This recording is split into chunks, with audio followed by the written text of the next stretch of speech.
Police कहती है कि आप जा नहीं सकते, धारा 144 लगी है। भाई धारा 144 लगी है तो मुंह जवानी थोड़ी लगती है, कुछ कागज पे लिखत पढ़त हुई होगी, किसी ने तो जो कागज बनाया होगा, आदेश दिया होगा। महमूद भाई ने पूछा तो कहां है धारा 144? हमारे पास नहीं है धारा 144। लेकिन आज तो ये लग रहा है कि सरकार के बिहाफ पे इलेक्शन कमीशन खुद ही काम कर रहा है, इलेक्शन कमीशन को ही चुनाव लड़ना है, ऐसा लग रहा है। तो सारा खेल वीवीपैट का है, यानी जो सूचना पहले बैलेट यूनिट कंट्रोल यूनिट को डायरेक्ट देती थी, अब 2019 के चुनाव से वो कंट्रोल यूनिट को देने की बजाय वीवीपैट को दे रही है, और वीवीपैट उसके बाद उसको कंट्रोल यूनिट को दे रही है। तो पूरा का पूरा खेल वोट का चोरी होता यह है कि प्रत्याशी जो खुद अपना वोट दे करके आता है, उस बूथ की जब काउंटिंग होती है तो उसका वोट ही नहीं होता है कि उसका वोट खुद का कहां चला गया। उसकी घरवाली ने दिया, उसकी माँ ने दिया, उसके बाप ने दिया, भाई ने दिया, बच्चों ने दिया, उनको तो छोड़ दो, हो सकता है वो भी विरोधी हो, लेकिन आदमी का खुद का दिया हुआ वोट गायब हो रहा है जिस मशीन से, तो आदमी खुद अपना विरोधी कैसे हो सकता है जो लाखों करोड़ों रुपए लगा करके चुनाव में उतरता है। मैं सैंपलिंग की बात बता रहा हूँ। चुनाव का कॉन्सेप्ट ही है, एक भी व्यक्ति अगर ज्यादा वोट किसी को मिलेगा तो वो जीतेगा। और ये क्या बोल रहे हैं, 10 लाख में से 20,000 वोट इधर उधर हो जाए, कोई बात ही नहीं है। क्या इनको समझ है इलेक्शन कमीशन बनने की? और अगर समझ है तो इतनी बड़ी बेईमानी जनता के सामने परोसने की इनको क्या कोशिश करनी चाहिए? ईवीएम रखो, ईवीएम में गड़बड़ करो, फिर क्या होगा? कोई सोचेगा, किसान सोचेगा, फ्री राशन, निःशुल्क राशन लेने वालों ने वोट दे दिया होगा, निःशुल्क राशन वाला सोचेगा किसानों को 6,000 रुपए मिले, उन्होंने वोट दे दिया होगा, पुरुष सोचेंगे लाडली बहनों ने वोट दे दिया होगा, कुछ लोग सोच लेंगे माहौल जो बनाया जा रहा है यार ये तो राम मंदिर के प्रसाद खाने वालों ने वोट दे दिया। पत्रकारों को मेरा अभिनंदन, आप लोग अपना रोल जो 4th पिलर का है डेमोक्रेसी का, वो बहुत अच्छे से निभा रहे हो। गौतम जी ने अभी मुझे कहा है कि मैं आपको परसों के धोखे के बारे में बताऊं। देखिए, एक बात ये अब तय हो गई है कि प्रधानमंत्री नरेंद्र मोदी जी पर सबसे बड़े सच्चे ईमानदार व्यक्ति जो पैदा हुए हैं, उसके ना पहले ना बाद में कोई ईमानदार इनसे बड़ा व्यक्ति पैदा हो ही नहीं सकता। ये बात तो सबको पता ही है, इसमें कोई शक और शुबे की गुंजाइश नहीं है। जब सुप्रीम कोर्ट में केस चल रहा था अपॉइंटमेंट ऑफ इलेक्शन कमीशन के मेंबर का, तो रातों रात इन्होंने कानून लाकर, ऑर्डिनेंस लाकर ये काम किया कि अपना नॉमिनी बना लिया इलेक्शन कमीशन में तीसरा। तो अब इतिहास में ना भूतो भविष्यति सबसे ज्यादा ईमानदार और सच्चे व्यक्ति प्रधानमंत्री हैं और इलेक्शन कमीशन वो अपॉइंट करते हैं। एक बात तो ये तय हो गई। अब दूसरी बात यह है कि जो परसों कांड हुआ था हम लोगों के साथ, आप सब ईमानदार पत्रकारों ने देखा भी और पूरे देश में लाइव भी किया कि वहाँ सीनियर आईपीएस ऑफिसर और पुलिस ऑफिसर्स ने हमसे कैसा झूठ बोला कि हम आपको सुप्रीम कोर्ट ले जा रहे हैं। हमें वहाँ से सुप्रीम कोर्ट से मैसेज आया है कि आप लोगों को 4 लोगों को लेके आए। ये आप सब लोगों के सामने हुआ था। क्या कोई सीनियर सिविल सर्वेंट, अगर वो स्वयं अपराधी ना हो, ऐसा झूठ बोलेगा? नहीं बोलेगा ना। अब ये पुलिस अधिकारी तो पोस्ट ही अमित शाह साहब करते हैं, मोदी जी करते हैं दिल्ली पुलिस के। जब वो आप सब लोगों के सामने, पूरी दुनिया के सामने इतना बड़ा झूठ बोल सकते हैं, तो जो मोदी जी द्वारा अपॉइंटेड इलेक्शन कमीशन के मेंबर होंगे, वो क्या क्या कर सकते हैं और क्या क्या नहीं कर सकते, कितना झूठ बोल सकते हैं और कितना सच बोल सकते हैं, ये आप लोगों के सामने क्रिस्टल क्लियर हो जाना चाहिए। तो जैसे वो आईपीएस अधिकारी झूठ बोल रहे थे, वैसे ही चुनाव आयोग झूठ बोल रहा है, क्लियर कट झूठ बोल रहा है। सबको धांधली कोई छोटे से छोटा बच्चा भी कर सकता है। और अगर कोई ईमानदार अफसर जो चौकीदार इलेक्शन है ना, जो अपने फ्रीक्वेंटली आस्क्ड क्वेश्चंस में कि हमने हर जगह ईमानदार चौकीदार लगा रखे हैं, अगर कोई 100% ईमानदार भी चौकीदार लगा दे हज़ारों की संख्या में, हज़ारों नहीं लाखों की संख्या में इसका प्रयोग होता है व्यक्तियों का। चुनाव आयोग के पास लाखों व्यक्ति नहीं है। अगर सारे के सारे ईमानदारी से भी काम करें, क्योंकि 543 कॉन्स्टिट्यूंसी में अभी लोकसभा के इलेक्शन के लिए बता रहा हूँ मैं, जब वीवीपैट बनेगा तो जब नॉमिनेशन पूरे हो जाते हैं, जब कैंडिडेट्स के नाम पता लग जाते हैं, जभी तो वो उसमें इंड्यूस करेंगे ना कौन कौन कैंडिडेट हैं। और ये पूरे देश में 543 जगह होता है, उसमें कितने प्रकार के लोग जाते हैं इलेक्शन कमीशन के पास, अपने इंजीनियर 543 नहीं है, तो प्राइवेट लोगों को एंगेज करके ये काम कराया जाता है। मैं मान लिया कि वो भी सब ईमानदार होते हैं, तब भी ईवीएम धोखा है, धोखा है, धोखा है। इसके बारे में बात करना ही फिजूल है, बेकार है। मैं अपनी बात इस संदर्भ में ये कह के ख़त्म करता हूँ कि 2 चीफ इलेक्शन कमीशन और ये जो अधिकारी पूरे गांव-गांव और देश-देश जाके डिमॉन्स्ट्रेट कर रहे हैं, ये इस देश की जनता की आवाज़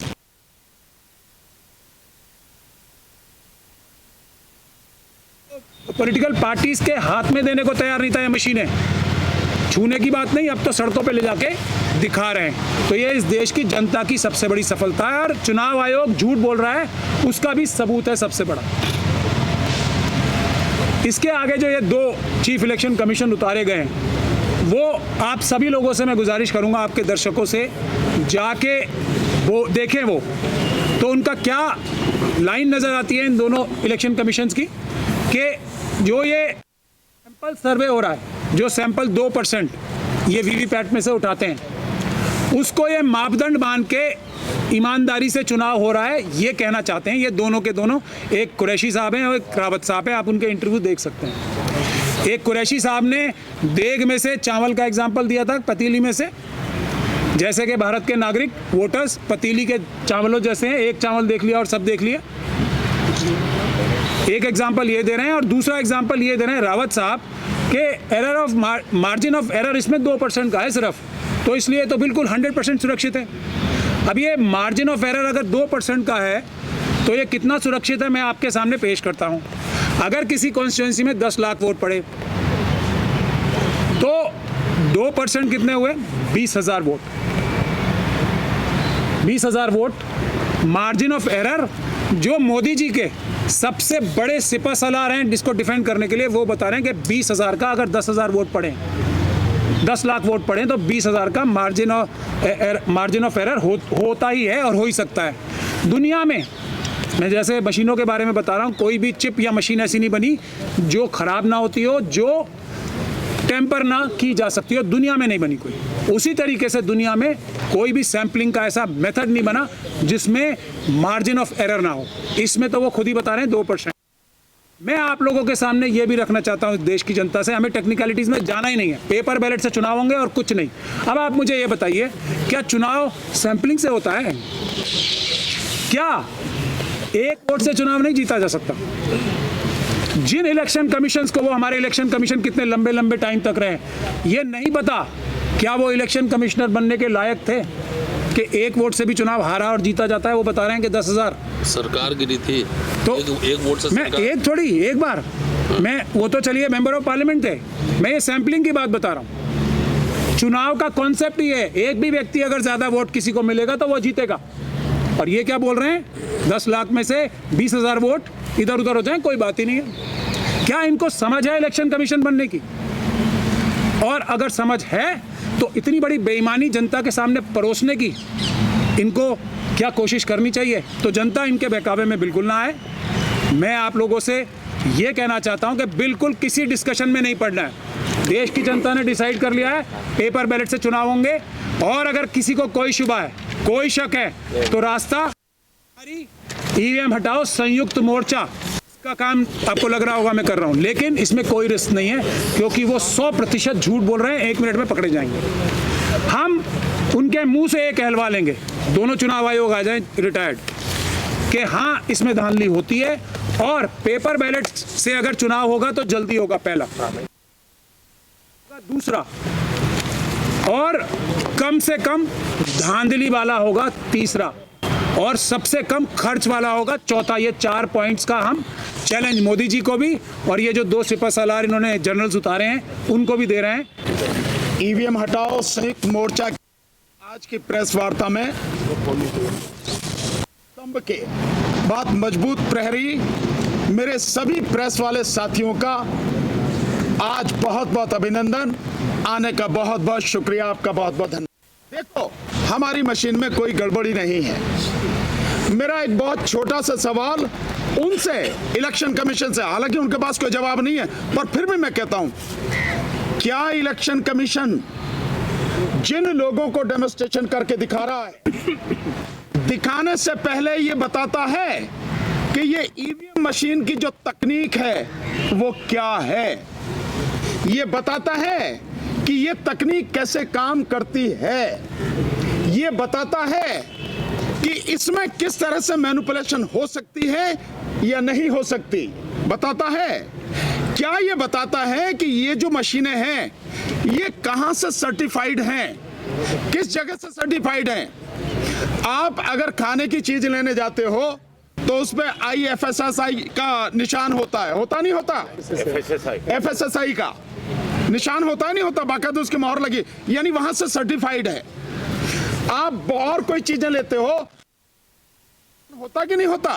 सर्टिफाइड होता।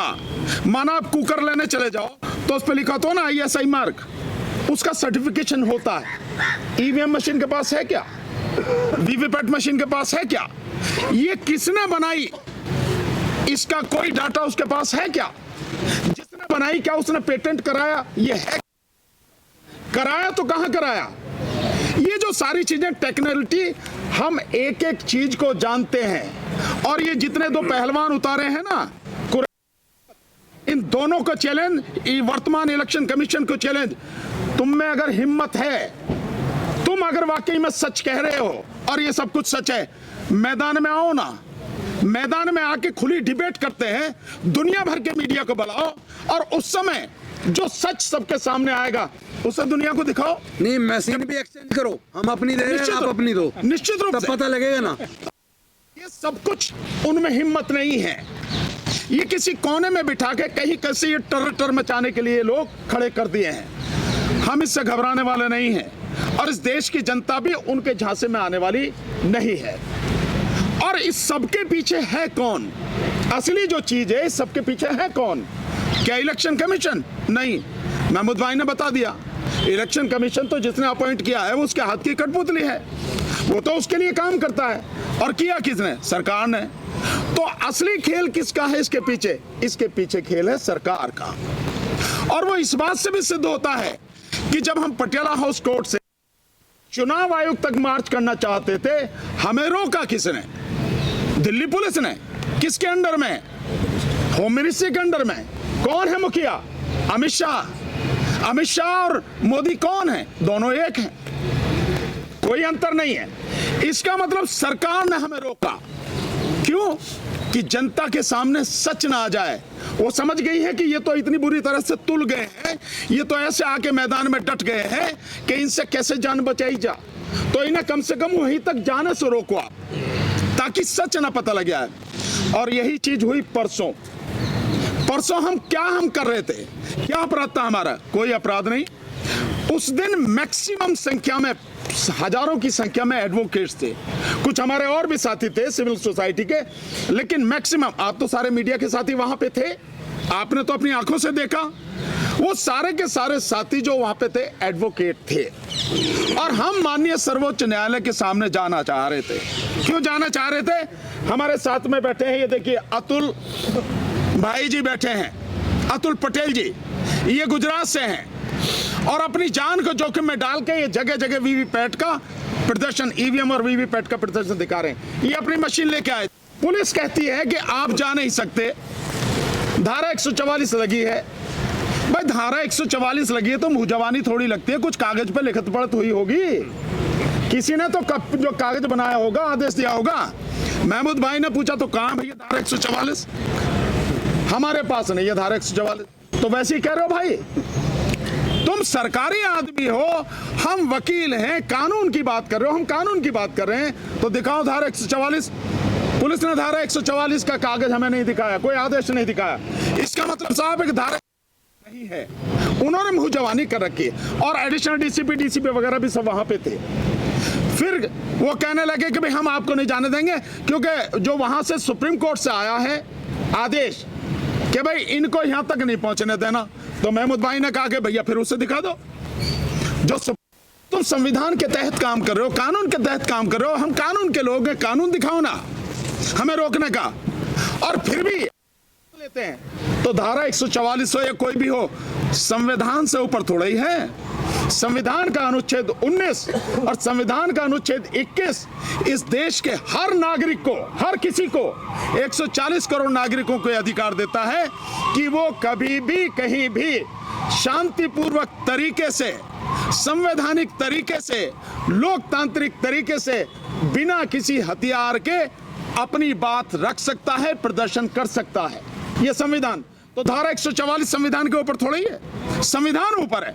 बावजूद उसके हम कानून के मानने वाले हैं। हमने किसी ने किसी भी तरह का कानून के विरुद्ध जाके काम करने की हालत था नहीं, फिर भी हमने उनकी बात मानी। तो उन्होंने क्या कहा हमसे, अब आप देखिए कि क्या चालबाजी शुरू होती है। सरकार का आप देखिए हिसाब किताब कैसा चल रहा है और कितनी अंदर से डरी हुई है। उन्होंने कहा कि भाई 4 आदमी चलो, हम सुप्रीम कोर्ट आपको लेके चलने। हमने कहा चल भैया। तो हम 5 आदमी हो गए। एक मैं था, एक महमूद भाई, एक हमारे सत्यप्रकाश जी एडवोकेट, एक हमारे साथी मुकेश राजपूत एडवोकेट और एक आदमी हमारे साथी दीवान सिंह एडवोकेट। हम पांचों को आप सब ने रिकॉर्ड किया, गाड़ी में बिठा के हमें ले गए। अब जब पहुंचे सुप्रीम कोर्ट के सामने तो बड़ी मजेदार बात होती है। वो जो बेचारे 3-4 पुलिस वाले थे वो कह रहे उतारो भाई, गाड़ी रोक ली वहां। तभी कोई फोन आता है, मुझे पता नहीं कहां से आता, ऊपर से आता, क्योंकि आजकल तो ऊपर से आते ना, तो ऊपर से आया होगा। तो वो फोन आया और उन्होंने कहा कि भाई इन्हें मंदिर मार्ग लेके जाओ। हमने कहा भाई यहाँ की बात हुई थी, अब मंदिर मार्ग। तो हमारा अपहरण करके, इसे अपहरण कहेंगे कानून की भाषा में, हमारा अपहरण करके हमें धोखा देके 420 हुई, चीटिंग की हमारे साथ। सो हमें कह के सुप्रीम कोर्ट और वहां से उठा के ले गए हम मंदिर मार्ग थाने। 1.5 घंटे रखा और उसके बाद छोड़ा। हमने सारी बात। तो ये सब कौन करा रहा है? सरकार। बेईमान कौन है? ये तो ईमानदार कह रहे हैं, मैं तो सीधे सीधे कह रहा हूं। बेईमान कौन है? सरकार। और सरकार किसकी है? कौन चला रहा? एक ही आदमी तो है, देश का प्रधानमंत्री नरेंद्र मोदी। बेईमान असली वो है, वो जो सच सामने नहीं आने देता। तो सारी चीजें हैं, सब कुछ लगातार हो रही है और सरकार अंदर से बहुत डरी हुई है। और लोगों का रेस्पॉन्स, मैं धन्यवाद आपको बार बार देता हूं कि आप जिस तरह से हमारी बात को लोगों तक पहुंचा रहे हो। लोगों का रेस्पॉन्स इतना जबरदस्त है कि हमारा जो फोन है वो हर समय एंगे जा रहा है, इतने फोन लगातार आ रहे हैं। कल इंडियन एक्सप्रेस का एक रिपोर्ट है और आप जाके देख सकते हैं, survey of education 2023, most rural kids between 14 to 18 can not do class 3 maths, 25% can't read, 56.7% teens could not do simple division। ये सर्वे है, ये पूरे सरकारी सर्वे ऑफ एजुकेशन 2023। ये विश्व गुरु का दावा हो रहा है और इसकी हालत है। क्या लोग इनको वोट दे रहे हैं कि आओ मेरे बच्चों को निरक्षर बनाओ? इसके लिए वोट दे रहे हैं लोग, दे रहे हैं। सारे आंकड़े आ रहे हैं। गुजरात में विमेन के अगेंस्ट जो वायलेंस है पिछले 5 साल में डबल हुआ है, इसलिए लोग वोट दे रहे हैं कि आओ मुझे पीटो। सीधा और सीधा ये इसलिए कह रहा हूं कि ये बात नहीं है कि इलेक्शन कमीशन अपना काम नहीं कर रहा है। इलेक्शन कमीशन खूब अपना काम कर रहा है। जैसे आप ईवीएम डाल के वीडियो डालते हैं, नीचे आ जाता है इलेक्शन कमीशन का नोटिस आ जाता है कि सब कुछ ठीक ठाक है। सब कुछ ठीक ठाक है तो आपको एक्सप्लेनेशन देने की क्या जरूरत है? भाई साहब, मैं हिस्ट्री पढ़ाता हूँ, कहो कि ईवीएम हैक करके दिखाओ तो मैं तो नहीं दिखा सकता। जिसकी बंदरी वही नचावे। अगर इलेक्शन कमिश्नर जो हैं, अगर वो हिस्ट्री पढ़े होंगे या मैकेनिकल इंजीनियर नहीं होंगे, मोटर के इंजीनियर नहीं होंगे, और उनको ये कहें कि आप कार का इंजन खोल के उसको फिर से फिट कर दो, कर देंगे? नहीं कर पाएंगे। नहीं कर पाएंगे ना। तो सवाल ये है कि सब जब इतनी आवाजें उठ रही, देश भर में आवाजें उठ रही कि भाई ईवीएम से नहीं, ईवीएम किसी भी फॉर्म में टेक्निकल चीज से कहीं भी कोई भी मैनिपुलेशन हो सकता है। फिर आप ईवीएम कर रहे हैं, वीवीपैट कर रहे हैं। अभी राजेंद्र पाल गौतम साहब 3 स्टेज समझा रहे थे कि भाई जो पोल डाला और तमाम तरह के मैं नहीं समझता, मैं नहीं समझ पाता। तो जहां पर मोदी साहब खुद कह रहे हैं कि भाई पहले 80 करोड़ लोगों को 5 किलो देते थे, अब प्रमोशन हो गया, शायद 81 या 83 करोड़ हो गए। जहां पे एजुकेशन की ये हालत है, जहां मैं बैठ के कह रहा हूं कि मैं टेक्निकल बातें नहीं समझ सकता, तो वहां पर जो 40% से ज्यादा बिलो पॉवर्टी लाइन पॉपुलेशन है, जहां पे लिटरेसी का रेट इतना खराब है, एजुकेशन के आंकड़े मैं ही बता रहा हूं, वहां पे टिंटेड एकदम डार्क वाला आप लगा के मशीन में डार्क वाला लगा के कह रहे हो कि 7 सेकंड में अपना वोट चेक कर लो। ये भारत अगर सबसे बड़ी लोकशाही है तो ये दुनिया की सबसे बड़ी डकैती है। और मैं तो सीधा पहले इलेक्शन कमीशन ही संवैधानिक संस्था है, संवैधानिक संस्था को संवैधानिक तरीके से काम करना चाहिए। कि इलेक्शन कमीशन को क्या दिलचस्पी है बार बार वो एक्सप्लेनेशन देने की, और बार बार ये क्या दिलचस्पी है आपकी? साथियों, सीधा हेराफेरी है। और नहीं तो कोई दुनिया की कोई ऐसी सरकार इतना कॉन्फिडेंट नहीं हो सकती है जहां पे मजदूर परेशान है, किसान परेशान है, छात्र नौजवान परेशान है, खिलाड़ी परेशान है, सब परेशान है, तभी कह रहा है 400 पार। तो इलेक्शन कमीशन की एक मर्यादा होती। जब टीएन सेशन थे तो उस समय लगा कि इलेक्शन कमीशन कोई संस्था है, लेकिन आज तो ये लग रहा है कि सरकार के बिहाफ पे इलेक्शन कमीशन खुद ही काम कर रहा है, इलेक्शन कमीशन को ही चुनाव लड़ना है, ऐसा लग रहा है। साथियों, किसी भी कीमत पर, और देश में जितने बहुत सारे जगह से फोन हमें सब लोगों को आ रहे हैं, ये एक एक्शन प्रोग्राम आपका इन्होंने बता ही दिया है कि जितने सारे लोग इसमें आना चाहते हैं इस मोर्चे से जुड़ें। और ये मैं एक बात और मैं कहना चाहता हूं कि अपनी स्वायत्ता भी रखें, अपने संगठन का झंडा बैनर लगाएं, जो यहाँ से एक ड्राफ्ट तैयार करके दिया जा रहा है, जो गूगल फॉर्म और ज्ञापन, उसको अपने संगठन की ओर से भी भरें। ये this is a people's movement, ये कोई कॉपीराइट लेके हम लोग नहीं बैठे हुए हैं। इसी तरह रोस्टर की लड़ाई हम लोगों ने जीती थी, कि इसको लोगों का आंदोलन बनाया था। ये सब आप ही का है, आप अपने अपने झंडा बैनर लगाओ। तो इसीलिए मैं ये अपील भी है, 2 दिन बाद वो नंबर ठीक हो के शायद दूसरा नंबर रिलीज करेंगे, वही नहीं, यही नंबर रहेगा, यही नंबर रहेगा। तो कुछ टेक्निकल एरर है, वो ठीक हो जाएगा, उसके बाद यही नंबर रहेगा।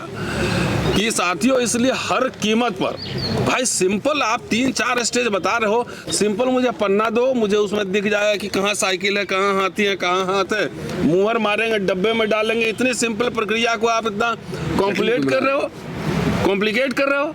अब आपका कोई भी आर्गुमेंट यहाँ पे चलेगा नहीं। क्या होगी? एफिशिएंसी। तो एफिशिएंसी का है, आप मान लो कि 30 दिसंबर को आप इलेक्शन कहीं एक वोट हुआ, पहला चरण हुआ 28 जनवरी को, और रिजल्ट ला रहे हैं 7 फरवरी को, तो कितना 37 दिन का प्रोसेस तो हो गया ना, 37 दिन का प्रोसेस हो गया। तो 37 दिन में आपका टाइम कहाँ बच रहा है? पहले तो हम लोग बचपन में देखते थे, बैलेट पेपर से होता था, और पूरे स्कूल के कैंपस में, ग्राउंड में टेंट लगता था, और 2 दिन में पूरी काउंटिंग हो जाती थी, 2 दिन में हो जाती थी। ये कौन सा एफिशिएंसी है जिसकी वजह से आपको टाइम और मल्टीप्लाई कर रहा है? आप कहोगे कि भाई बूथ कैप्चरिंग होता था, तो जो बूथ कैप्चर करते थे वो ईवीएम कैप्चर कर रहे हैं। ईवीएम कैप्चरिंग भी हो रही है, टेम्परिंग भी हो रही है, कैप्चरिंग भी हो रही है। भाई 77 में या 80 में या 85 में इतना टेक्नोलॉजी एफिशिएंट नहीं था ना, इतना हाई टेक वेपन नहीं था, सर्विलांस नहीं था, कैमरा नहीं था, कुछ नहीं था। अब आपको एक ही दिन में 2 चरण में पूरे देश में चुनाव हो सकता है, 2 चरण में। इतने फोर्सेस हैं, पैरामिलिट्री फोर्सेस हैं, 2 चरण में हो सकता है। 1 हफ्ता के अंदर रिजल्ट भी आ सकता है, 1 हफ्ता के अंदर। और दूसरी बात, लोकशाही में सबसे इंपॉर्टेंट सिटीजन है। जब लोगों को चुनाव का रिजल्ट लाने की हड़बड़ी नहीं है कि हमें आज ही चाहिए, तो इलेक्शन कमीशन को इतना हड़बड़ी क्यों है? जब हम कहा कहें हम करके ठीक है 10 दिन बाद ही आएगा, लेकिन अच्छे से काउंट कर लो जी। तो लोगों ने कहीं मेमोरेंडम दिया है कि हम लोग को हरवरी है कि आज काउंट करके बताओ। तो ये तानाशाही इलेक्शन कमीशन की है और वो भी सरकार के इशारे पर। तो सारा खेल वीवीपैट का है। यानी जो सूचना पहले बैलेट यूनिट कंट्रोल यूनिट को डायरेक्ट देती थी, अब 2019 के चुनाव से वो कंट्रोल यूनिट को देने की बजाय वीवीपैट को दे रही है, और वीवीपैट उसके बाद उसको कंट्रोल यूनिट को दे रही है। तो पूरा का पूरा खेल वोट का चोरी का। और इस तरह के, जिस तरह आपने देखा होगा, एक छत्तीसगढ़ के एक बीएसपी के प्रत्याशी चुनाव लड़े और जिस बूथ पे उनका खुद का वोट था वहाँ उनके परिवार का, रिश्तेदारों का भी वोट था, लेकिन जब काउंटिंग हुई तो उस बूथ से उसको कोई भी वोट नहीं मिला। इससे इस बात का भरोसा बढ़ता है कि वीवीपैट में पूरी गड़बड़ी है। इसका मतलब पूरा जो ईवीएम है, ईवीएम का चुनाव भरोसे करने के लायक नहीं है। और ये जो मैंने अभी आपको बताया, इसके बारे में कन्नन गोपीनाथन जो एक ब्यूरोक्रेट थे, एक IAS ऑफिसर थे, वो इलेक्शन ऑफिसर थे, उन्होंने खुद द क्विंट में ये रिपोर्ट दी है कि इस तरह वीवीपैट में और ईवीएम में इस तरह घोटाला हो सकता है, चोरी वोट की हो सकती है, इस पे भरोसा नहीं किया जा सकता। और वो IAS ऑफिसर खुद इलेक्ट्रॉनिक्स एंड इंजीनियरिंग की है। तो उनका पूरा अपना रिसर्च वर्क के आधार पे उन सीनियर IAS ऑफिसर ने द क्विंट में ये पूरी की पूरी रिपोर्ट दी है। और वो रिपोर्ट, वो वीडियो आप लोगों ने देखी भी होगी। उस वीडियो को देखने के बाद ये कोई संदेह नहीं रह जाता, और ये जिम्मेदारी इलेक्शन कमीशन ऑफ इंडिया की है कि वो वोटर का भरोसा कायम करे। लेकिन फिर भी अगर इलेक्शन कमीशन ऑफ इंडिया इस जिद पे अड़ा हुआ है और वो जाके अगर गांव में दिखवा रहा है कि देखो जी इसमें मशीन में गड़बड़ी हम डाल के दिखा रहे हैं, इस बात की क्या गारंटी है कि जिसके पास यूनिट, जिसके पास वो कंट्रोल में ईवीएम है, वीवीपैट है, जिसके और जो प्रोग्रामिंग करते हैं, जो इंजीनियर्स उसमें इन्वॉल्व होते हैं, जो आउटसोर्स होते हैं, जो बाहर के प्राइवेट कंपनी से जुड़े हुए हैं, उनको विनोवर नहीं किया जा सकता? इस बात की क्या गारंटी है?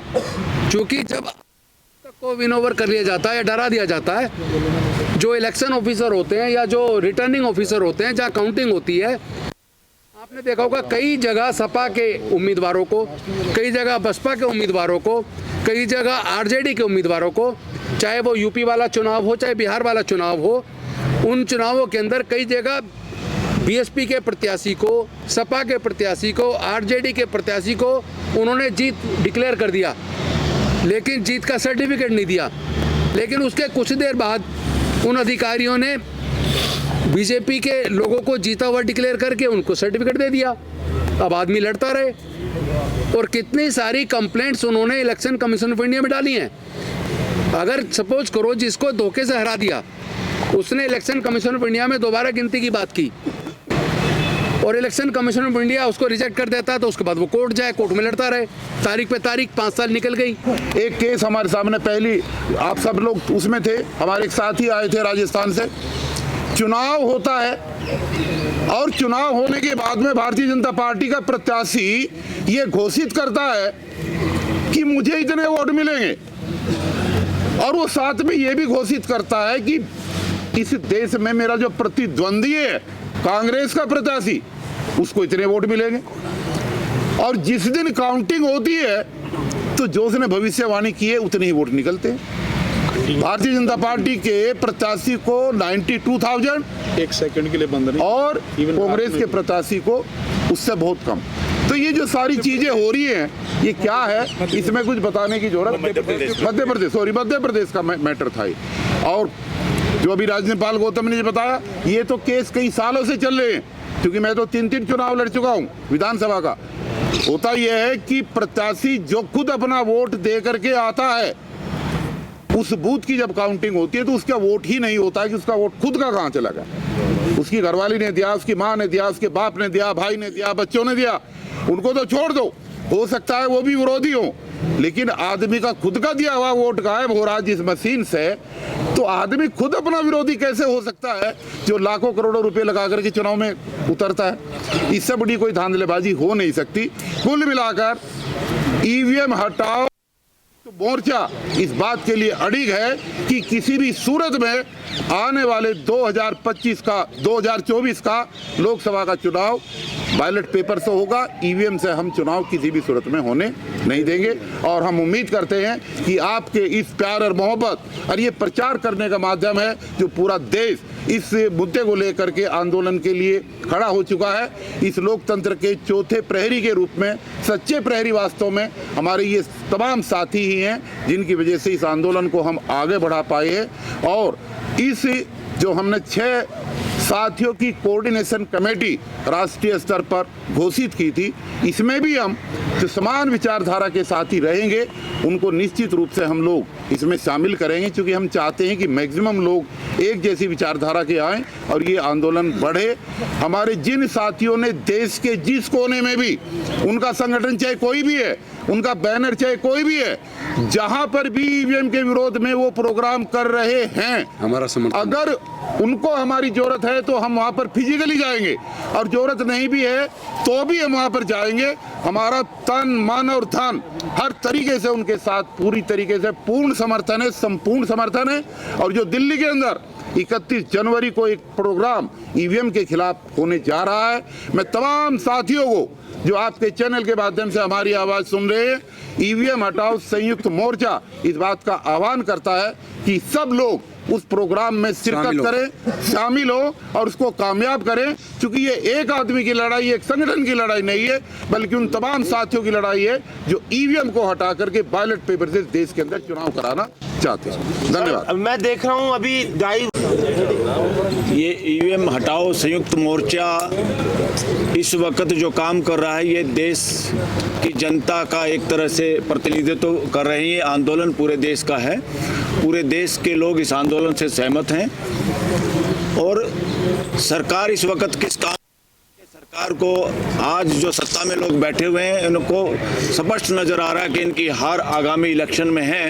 ये किसी भी तरह से ईवीएम को हटने नहीं देने की कोशिश में है, जुगाड़ में है। सबसे बड़ा जुगाड़ किया इन्होंने, सुप्रीम कोर्ट के फैसले के बाद जो नया कानून लेके आए चोर दरवाजे से, क्योंकि पार्लियामेंट के अंदर जो लोग थे ज़्यादातर वो मेजोरिटी के जो लोग हैं वो बंधक लोग हैं। एंटी डिफेक्शन लॉ की वजह से कोई बोल नहीं पाता, व्हिप जारी होती है। संविधान जिन हमारे फोरफादर्स जिन लोगों ने बनाया है उसमें स्पष्ट तौर पे इस मुद्दे पे बात हुई और डॉक्टर अंबेडकर ने उसमें स्पष्ट सभी सदस्यों को किया था कि देश में इलेक्शन पूरे फ्री एंड फेयर होने चाहिए और इलेक्शन कमीशन को बनाने वाले जो लोग होंगे वो सरकारी नहीं होने चाहिए, यानी एग्जीक्यूटिव से नहीं होने चाहिए। एग्जीक्यूटिव का क्या मतलब है? पॉलिटिकल एग्जीक्यूटिव, जो चुने हुए नेता, जो चाहे प्रधानमंत्री हो चाहे मंत्री हो, कुछ भी हो, इन लोगों का कोई उसमें हाथ नहीं होना चाहिए। और इन्होंने बदमाशी करके 2 आदमी तो खुद ही हो गए, एक तीसरा अपोजिशन का हो गया।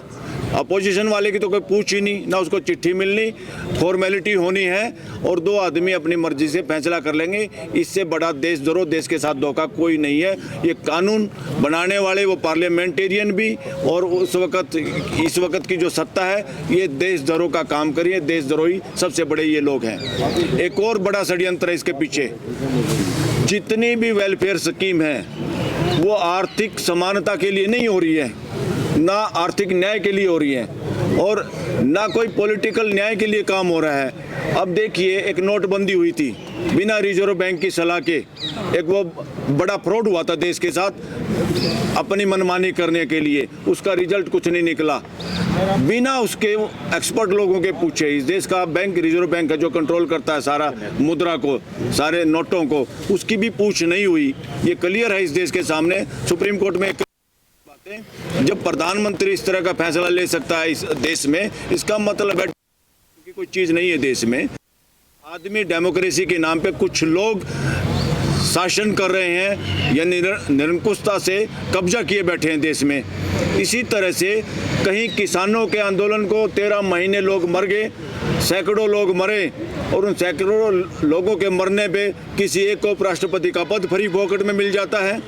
और उन्हीं किसानों के नाम पे जब कानून बनाने की बात तो कितनी बेइज्जती की उनकी। इतने तो बॉर्डर पे भी किले नहीं गाड़ी गई। इसी देश के अन्नदाताओं को, अन्न पैदा करने वाले किसान और मजदूरों को किस तरह से ऐसे रखा जैसे ये एलियन लोग हैं, दूसरे ग्रह के लोग आ गए हैं। इतनी बदसलूकी वो समाज नहीं भूल पाया, पूरा किसान समाज देश का। फिर क्या किया, उनको मरहम लगाने के लिए कि भाई 6,000 उनके खाते में भेज दो। वो 6,000 किस लिए भेज रहे हैं? उस 6,000 से कोई किसान वोट नहीं दे रहा, ना देगा फ्यूचर में भी। वो 6,000 आंखों में धूल झोंकने के लिए है। कहीं लाडली बहन स्कीम है, कहीं निःशुल्क राशन है। कोई निःशुल्क राशन वाला भी किसी के बाप का राशन नहीं है देश में। जितने लोग अगर भूख में राशन की जरूरत है तो इसका मतलब असमानता है, कहीं ना कहीं आर्थिक असमानता है, अपॉर्चुनिटी पे डाका है लोगों की। इसलिए नहीं, वरना सबको हाथ है, सब काम करना चाहते हैं और सब में योग्यता है, पूरे सिटीजन देश के योग्य हैं। ये ड्रामे क्यों हो रहे हैं पता आप लोगों को? ये ना आर्थिक न्याय के लिए है, ये सारा का सारा ड्रामा इसलिए है। ईवीएम रखो, ईवीएम में गड़बड़ करो, फिर क्या होगा? कोई सोचेगा, किसान सोचेगा फ्री राशन, निःशुल्क राशन लेने वालों ने वोट दे दिया होगा। निःशुल्क राशन वाला सोचेगा किसानों को 6,000 रुपये मिले, उन्होंने वोट दे दिया होगा। पुरुष सोचेंगे लाडली बहनों ने वोट दे दिया होगा। कुछ लोग सोच लेंगे, माहौल जो बनाया जा रहा है यार ये तो राम मंदिर के प्रसाद खाने वालों ने वोट दे दिया, इसलिए हवा हो गई। ये फ्रॉड करने जा रहे हैं ये मशीन से, कोई हवा नहीं है। प्रसाद खा के ये लोग, कोई प्रसाद किसी का दिया हुआ प्रसाद खा के उसका गुलाम नहीं होता। कोई 6,000 रुपये ये किसान भीख किसानों ने ये जबरदस्ती दे रहे हैं उनको, 6,000 दे गए। ये सारा का सारा क्या है? चोर, रेल के डब्बे में भी ठग लोग क्या करते हैं, प्रसाद खिला देते हैं और फिर सामान लूट के ले जाते हैं। ये सामान लूटने का सारा जुगाड़ ईवीएम मशीन है। ईवीएम अगर नहीं हटी तो इसी तरह जैसे सैनिकों की जो हत्या हुई, जो पुलवामा हुआ, जिसमें स्पष्ट अब कहा जा रहा है जिसकी जांच तक नहीं हुई, देश के सैनिक मर जाते, जांच नहीं हुई और मिनिस्ट्री जहाज तक नहीं दे रही, उसका क्लियर कट एक तरह से आरोप नहीं। अब पूरा देश ये समझ रहा है कि वो हत्याएं साजिशन हुई हैं हमारे सैनिकों की। और फिर उस हवा में कि भाई पुलवामा के नाम पे वोट दे दो, वोट मिली नहीं पुलवामा के नाम पे। लोगों को बहम हो गया, लोगों ने सोचा वोट मिली होंगी, तब भी ईवीएम में गड़बड़ की बात है ये सारी की सारी।